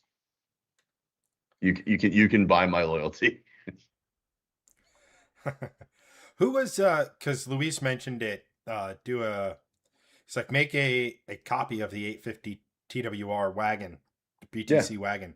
Hell yeah. Who over was that FCP Euro? Yeah, Jacob at FCP Euro did it. They did it a couple of years ago. It was his own personal car, which was cool, but he was doing it like a tribute car to it. It's sick. It sounded great. Didn't he modify like? It's great. Didn't he modify the ITBs off of the V10 M5 for that. Yes. So yeah, which was one of the coolest things I think I've ever heard. It was they basically took the ITBs. I think they took a full head off of an M5, and they basically just lopped it in half and then modified the ITBs and what they needed from that lump, and put it on the 5 cylinder, which is like it's just genius. What a great idea. Um, like they took everything off the top and just like, all right, what do we need? And they're like, all right, ITB, some of this, some of that. Cool, slap it on there. And man, it sounded awesome. And it's one of the coolest things I've seen. So big fan of that. Do want. Luis was talking about to have a Porsche 928 with a modern Panamera V8. That would also be awesome. That just reminded me of the of another friend of the show. I can actually say this because we've talked to them. Elmer Racing, which I think is based in Finland. Yes, I believe so. They have a billet version of that engine that is it goes all the way up to like 4 liters and can make 4,000 horsepower in drag racing trim. For whatever reason, that's what I know. That I think is based on the 944 engine. That's straight 4. And the 928's got, I don't even know what V8 that is, but that'd be pretty cool. I think, speaking of cars that should make a comeback and should only have 2 doors, I think Porsche could make a killing lopping off 2 doors of the Panamera Sport Turismo, or the Panamera full stop, and making it a coupe and making it a modern 928. That'd be cool. Shooting brake 928. I mean, that sounds awesome. Down. No, I mean the shooting brake would be awesome, but like just in a coupe form, like a Porsche GT. Not okay. Oh yeah. There's Not the a Carrera Carrera GT. Yeah, not that. And I understand GT means something completely different in Porsche speak, but I mean a Porsche Grand Tour, you know. Yeah. I've always made like that would be a cool money no object build. Figuring out how to just like shorten you, boom, and not have it be a complete death trap. Yeah. That would be. Well, it's a unibody, so that'd be really tricky. Probably have to put in a roll cage to be not just to be safe in terms of crash, but just to be safe to make sure the chassis just doesn't go yep. Yeah. Let's see here. We have Scott Ainsworth over on Facebook. Welcome, Scott. The Holden SS Storm Edition with the LS3 Supercharged should definitely come back. Yes, I agree. Those were really, really, yeah. Those were really, really, when Holden was like going up, when they kind of got, had one or too many, loggers. And they were like, let's supercharge it. Let's make a wagon. Let's supercharge it. That was peak. Oh yeah. I was gonna say station, Louis, the Starion. Yeah, I mean, Starion's cool. Yeah, I mean, but frankly, you run the risk of saying any name from Mitsubishi's back catalog and it becoming a crossover. They did it with the Eclipse. They could do it with anything if they really wanted to. Like, I don't know, the Eclipse. Like, every now and again, I do go through a kick where I'm like, where I'll see one on social media and I'm like, man, DSMs are cool with the right body kit, wheels and stuff. And like, that was our first introduction to Mitsubishi all-wheel drive and the 3S, not 3S, that's a Toyota motor, 4G63. Yes. Have a go on, Random. Thanks for popping in and talking for a little bit. Yeah. Catch you next week. Take the Evo, cut it to 2 doors, and it's a Starion. I mean, I was thought. Anywho, let's see here. Nunya goes, Honda needs to not a bad take. Give the motorcycle division the green light to build a V6 or inline 5 and bring back these 2-seat Del Sols and S2000s. I mean, I think an S2000 would be a great thing to come back. I have a sneaking suspicion, though, in the world that we currently live in, that it would be some small displacement turbocharged engine. And that would lose a lot Yeah, of its charm, in my it would. estimation. Yeah, I agree. Um, Totally agree with that. DSM entry. I mean, I had a friend who had a GST in college. So that's the front wheel drive variant, coupe Eclipse. And I always thought they were really cool. Fun fact, the green Eclipse in Fast and the Furious, the movie car, no turbo, just a literally a naturally aspirated version of the SRT4 engine with a Mhm. 100 shot of nitrous. Um, Crazy. a lot of those cars, some of those cars were the real deal, like real deal built cars and stuff. A lot of them were just like the Supra was basically a stock Supra with a body kit and a crazy paint job. Hmm. Luis goes, I had a Mitsubishi Galant VR4. That is awesome. Basically, Yeah, the Galant VR4s are sick. The the wagons of those are just like they're so cool. man, They and are back so when cool. Mitsubishi was, a proper car company. Oh, did that do anything? No, good. Touche Um, and true. Anywho, cosplay cars like most of the driving. I mean, if you're going, if your goal is to watch a Fast and the Furious movie and get real to life driving, a physics and or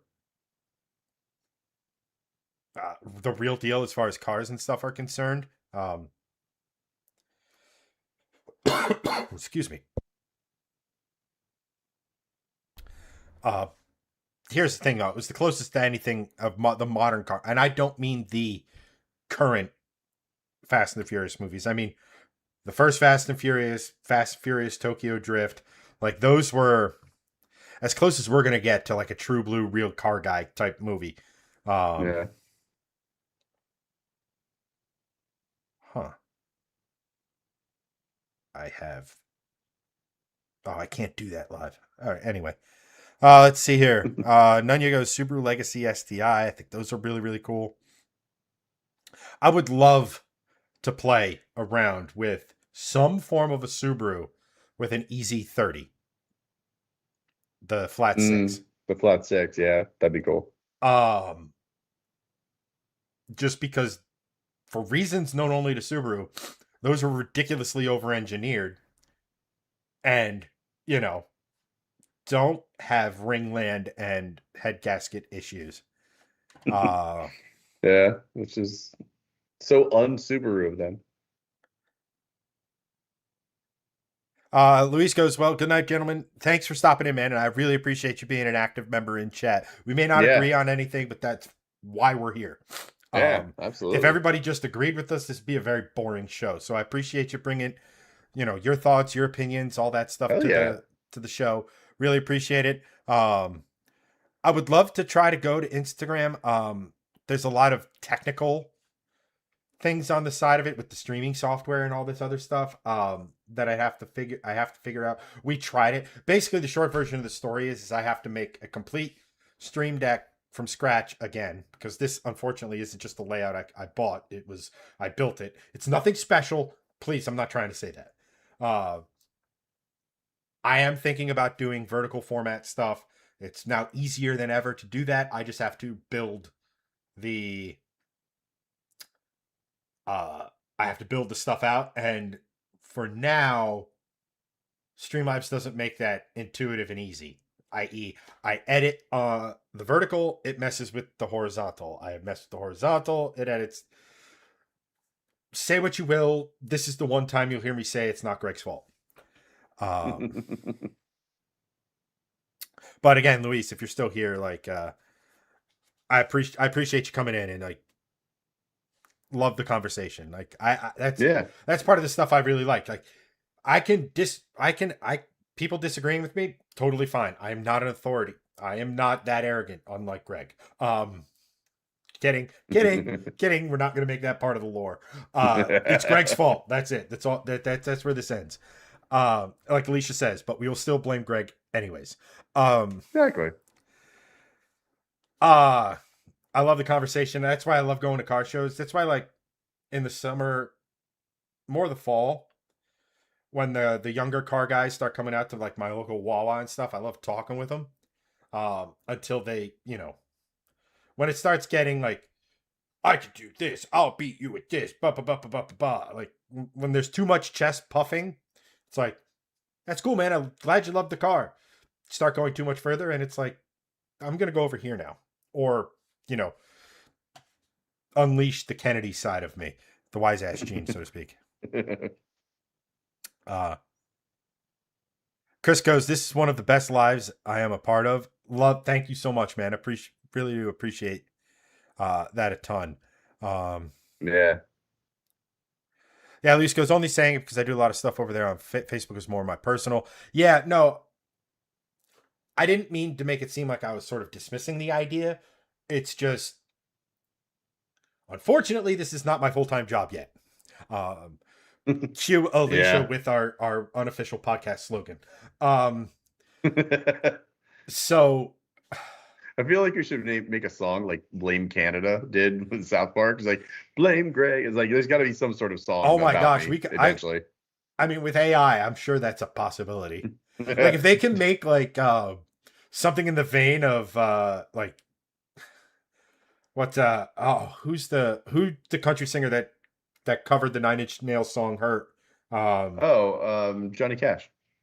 if they can make a Johnny Cash voice singing the thong song, Anything is possible. anything is possible. Insert the Anything is LeBron James. possible. LeBron James. Um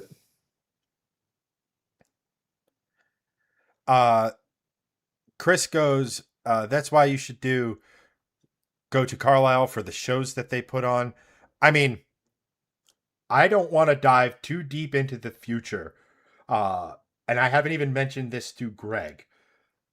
But if some of the stuff I'm working on in the background, in the behind the scenes, that I unfortunately just cannot share yet. If some of that stuff comes to fruition, there's a very real chance that not only am I going to Carlisle, it's import performance, not the Mustang side of it. So that's in May. That's math here, months away. Um, but if things continue trending in the direction they are, I'm going. Carlisle is a much better possibility for me than it's been in the past, and yeah. who knows? Maybe I'll drag Greg with it to me. Yeah. Um, let's see here. Alicia goes, same here. Reference to car shows. Chad, got it. Thank you for including the context because chat is I think 10 to 20 seconds behind what I'm actually talking about, and I have the attention span of a Red Bull fueled gnat. I told a kid a couple weeks ago that I would have his dad and give him a kid he actually loves. Kid was speechless and pretty much walked away. I mean, well played, because you don't expect that from a lady. Um, uh, George said sends the bill list to Greg. Sure. No, I'm sorry. I didn't mean for that to come out as dickish as it appeared. But That's fine. keep in mind that Greg's job here is to exist and be entertaining, which he does fantastically.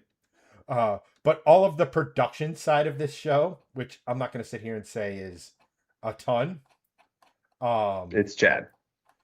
is me. Yeah.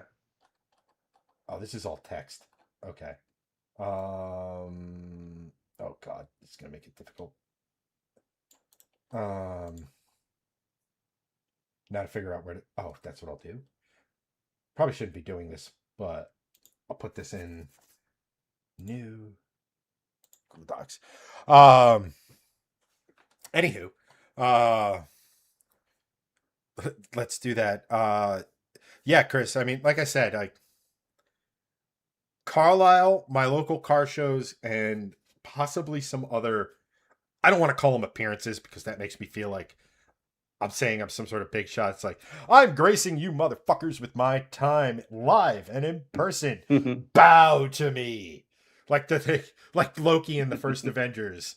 Kneel before your new god. Like, no. Um, Yeah. but uh yeah, let me put it this way. It's more on my I'm not saying it's never not on my radar because I always try to see if I can make it work. Uh Yeah. but this year I might be more incentivized. Let's put it that way. Not that hanging out with all my friends isn't incentive enough. It's just this will all make sense hopefully in 2 to 8 weeks. I'll just put it there. Um it's really really hard not to like this makes no sense, but I am working on stuff in the background. And if you try to connect the dots, you could probably get there. I'm not going to confirm or deny, but if you connect some dots of what's been going on at Shifting Lanes recently, if you were here last week and heard what I had to say last week, maybe there's a reel that did really well for us connecting the dots. Right. But nothing Exactly. is official. Nothing is set in stone. I don't so I don't want to say anything. I don't want to jinx it. Chad has won the Powerball, and we're all getting free cars. Yes. Um, I wish. One, Greg would Damn. be getting a car. Mm. Two, Yes. I would start. How do I put this? I would probably start doing. We would be doing builds on the channel. Obviously, my builds, Greg's builds, etc. And then we'd start working with some of the supporters, some of the OGs, Yeah. and then doing like a probably in conjunction with a raffle for those of you who don't like not a raffle but like a giveaway like Cameron Johnson does Yeah. with merch and stuff. Not even that. I We basically would short do version. I would things. give back to people who are an active part of this community in a big way. So you all know Steve, you all know Sean, you all know Anthony. We had we have people like Doug. We have Yeah.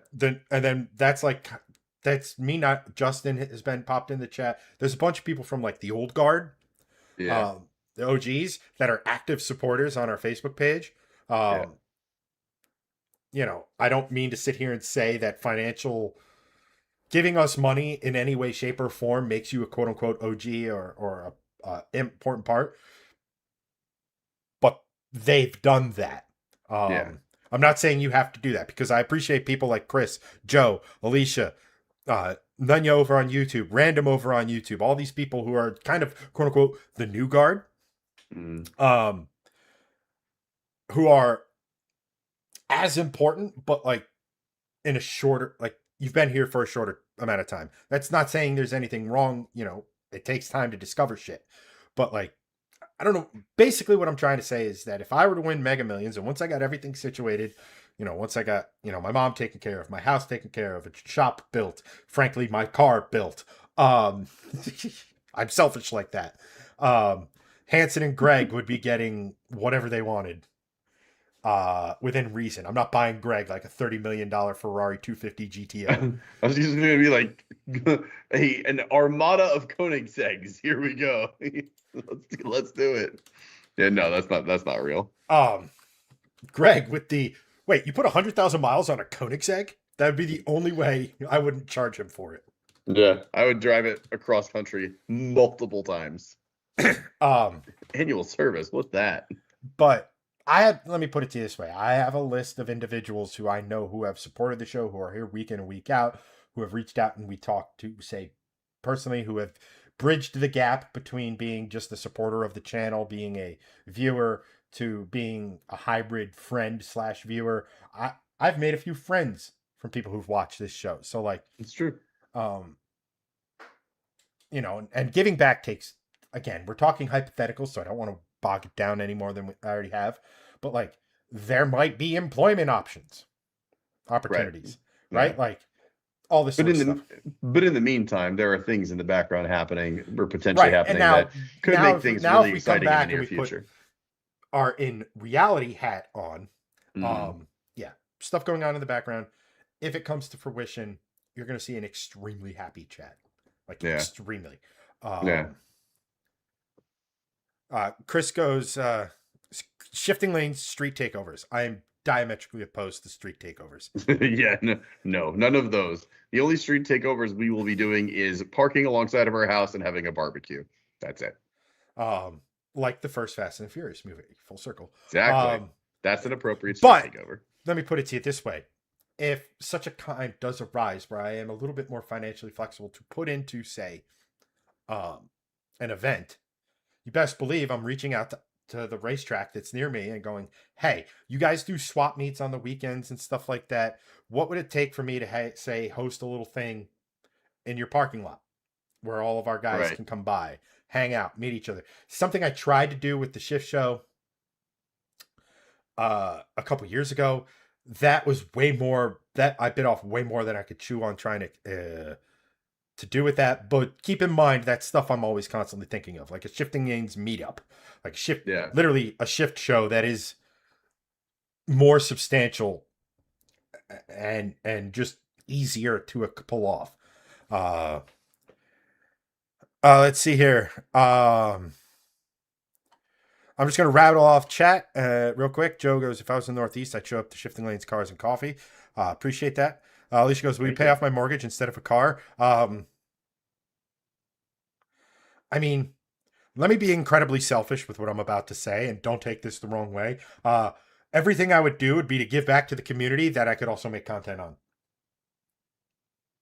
Because that's kind of how, like, what have you, right? Like, shifting lanes loan forgiveness. Let me put it to you this way, Alicia. If we went out and built you a car, you could probably turn around and it would make a decent dent in your mortgage if you decided to sell it. It's clip turns into contract. Spaceballs. Shifting lanes, the flamethrower. Shifting lanes to debt relief. Let's see here. If you need a designer, I'm your guy. Got it. Chris goes, would live to be a part of would live to be a part would love to. Love to be a part of that. Got it. Yeah, like I said, stay tuned for that and stay tuned for that and much more. News at 11. Joe, I haven't sent it. I have to make it into a a shareable Google Doc. And that's it. Alicia goes, the appropriate amount of fuckery, cars, and BBQs for us middle-aged people. Exactly. Shift point. Nope. Alicia goes, I have a giant ass garage, 4 toolboxes that are lonely. Well, then a car could keep them company. Right. In that case, Chad, build my Duster. I'm not saying no to that, but again, we're dealing in a hypothetical what if where my percentage of this actually happening, it's nice to practically dream. 0. We'll do it only under the condition you call it the Swiffer. The Swiffer Duster. It's the only way we're doing it. I was thinking like Feather Duster. And the first car, this is a terrible thing to say or visualize, but like, Joe, we will absolutely build. Like, this is almost like bullying in a sense, but it's like, Joe, we'll build your dream Duster. But the first, number one, you call it the Feather Duster first, the first 6 months of its existence. And the first car show you take it to, you're in a French maid outfit. You're welcome, everyone, for that. Glorious visual. Yes. Oh my God. Oh, brutal.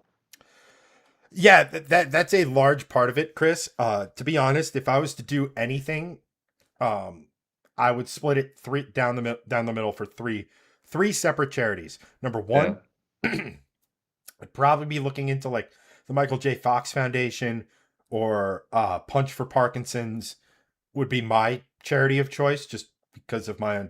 I don't want to. Connection sounds stupid. I've dealt with that with my father.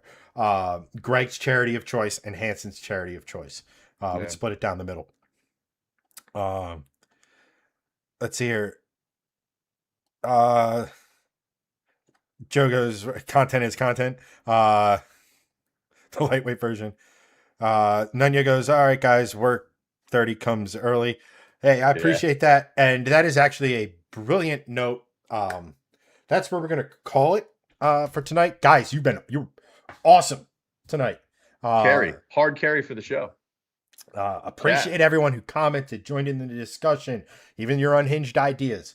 It's all gravy. We love it. Hell yeah. Really, really appreciate your guys. Who knows if next week, let's just say hypothetical homework assignment, bring a friend. Yeah. Bring your friend to work day, except bring your friend to shifting lanes day. Bring your And friend maybe to that chat. way we can guilt Greg into being 100% in. Yeah. Well, I can't be in next week because I'm on vacation. But the week after, Son of a, yes. Did you submit this to corporate? I did, and you approved it. God damn my squirrel-like memory. I have to figure something out for next week then. Yeah. Hey, next week, bring a friend. Next week after that, bring 2 friends, and when I'll be back. And then the week after that, bring your entire... No, I'm kidding. Bring your entire family lineage.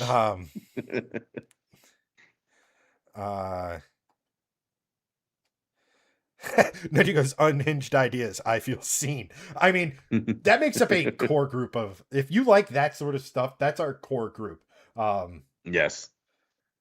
On that note, he's had 2 weeks to prepare for this, folks, and I don't want to hear about his 5 hours of sleep. I have nothing. I have absolutely nothing. So, Greg's dad advice. How am I going to sell this as a sponsored segment of the show?